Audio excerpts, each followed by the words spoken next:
Welcome to my views and news.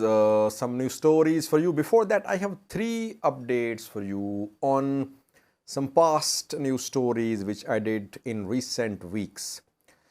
Firstly, Bala Gebre a Tigrayan girl, was arrested in Addis Ababa a few weeks ago, around a month ago, I think. I did two videos on that. Bala was doing charity work in Addis Ababa, and it was her third arrest by government forces. She was charged with supporting TPLF, that she was financing TPLF, that millions of Ethiopian birds were found deposited to her bank account. I did two videos. I shared details and I informed you that she was doing charity work. She was not involved in organizing Tigray fighters or funding Tigray forces. She has been granted bail on Tuesday. She was granted bail.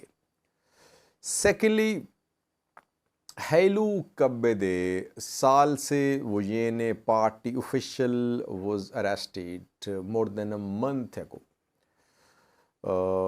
He is from Salse Vojene, which is an opposition party based in the Tigray region of Ethiopia.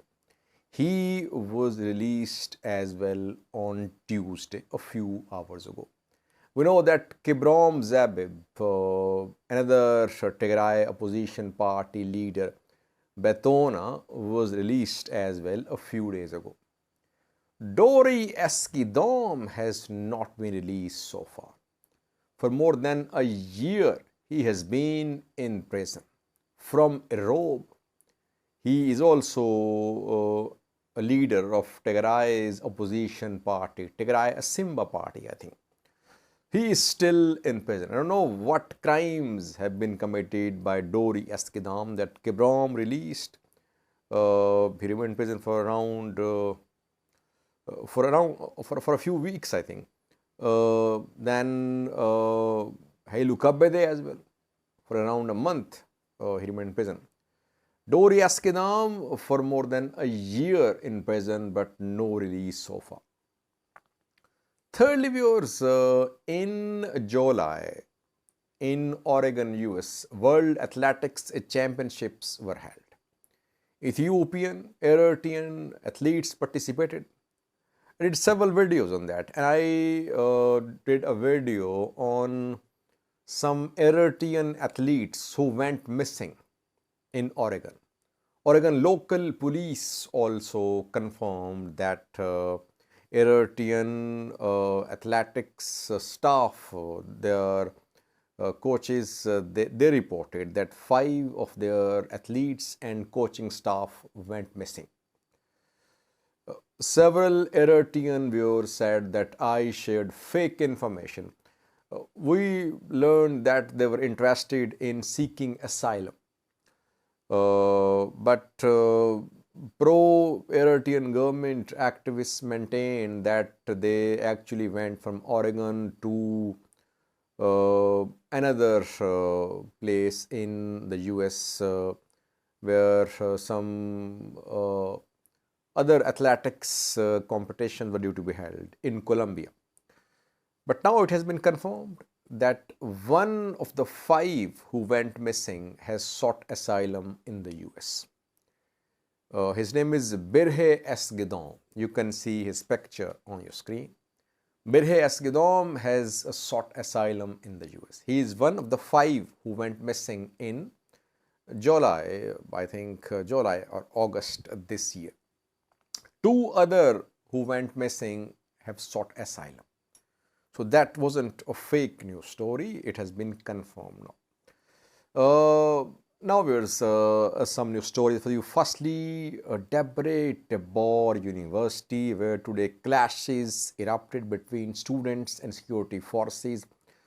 At least 1 casualty is being confirmed and several injured. Secondly, Dr. Tedros, WHO DG, today held a meeting with Egyptian President Abdel Fattah al-Sisi, while Tigray fighters on Sudan side of Sudan-Ethiopia border are accused of being supported by Sudan and Egypt. This meeting is a crucial meeting, though it is being said by WHO, by Dr. Tedros, that it was an official meeting in connection with Dr. Tedros' work as WHO head.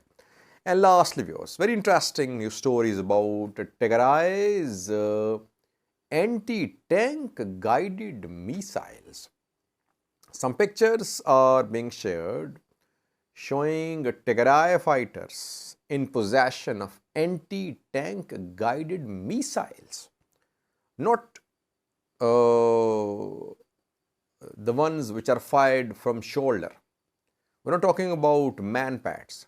These are not man-pads. These are guided missiles which are used by operators, skilled operators. Details and pictures for you. What is the role of these missiles in the ongoing war in Tigray?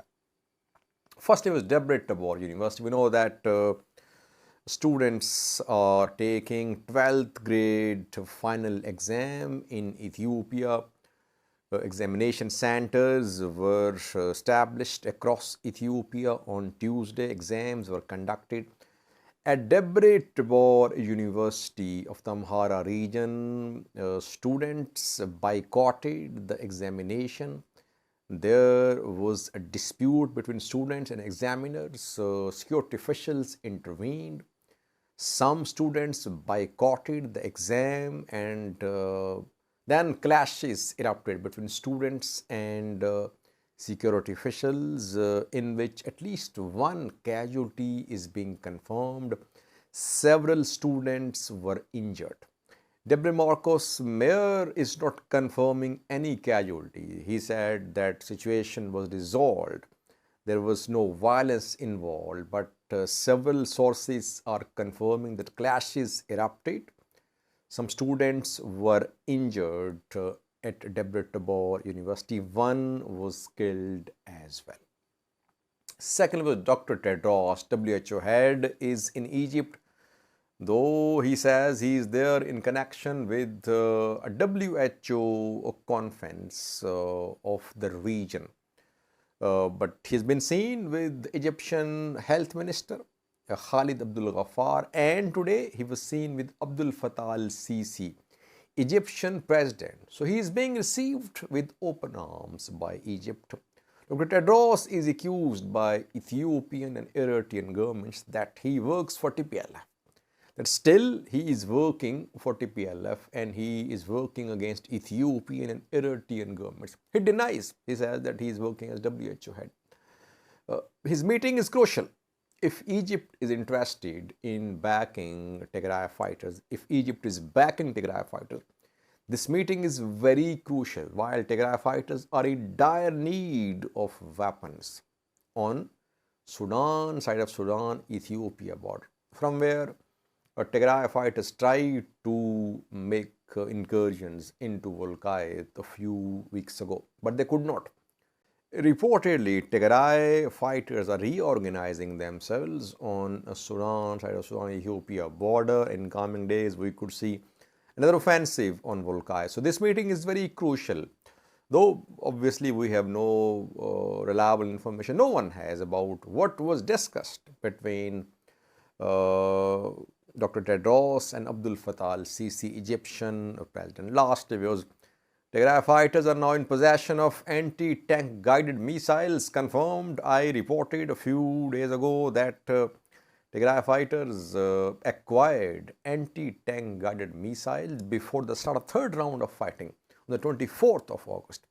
And these guided missiles are helping TDF a lot in neutralizing the superiority held by ENDF and EDF, that they have more tanks, they have more artillery pieces, they have more APCs.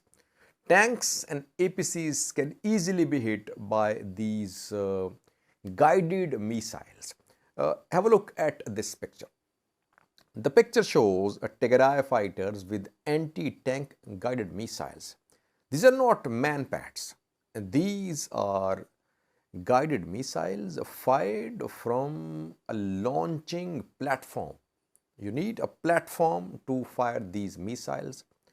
Skilled operators operate the equipment to fire these missiles.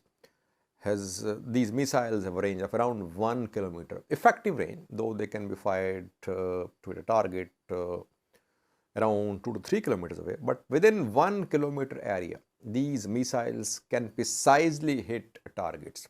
Targets, tanks, and APCs as well.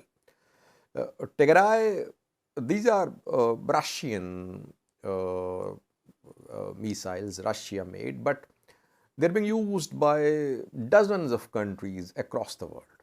How did Tigray acquire these missiles? It's not clear.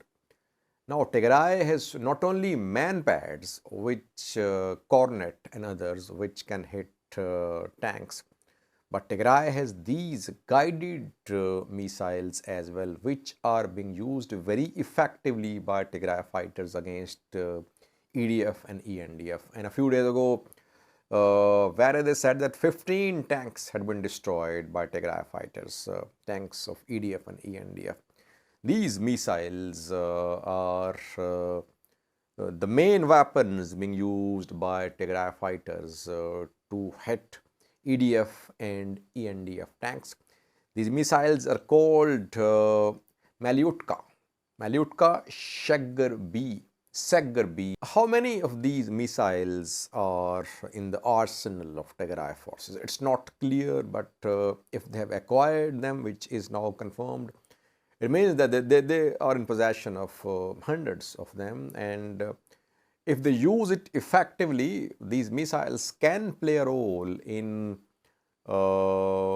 countering ENDF and EDF's armor and APC advantage which they have over Tigray. Thank you for watching.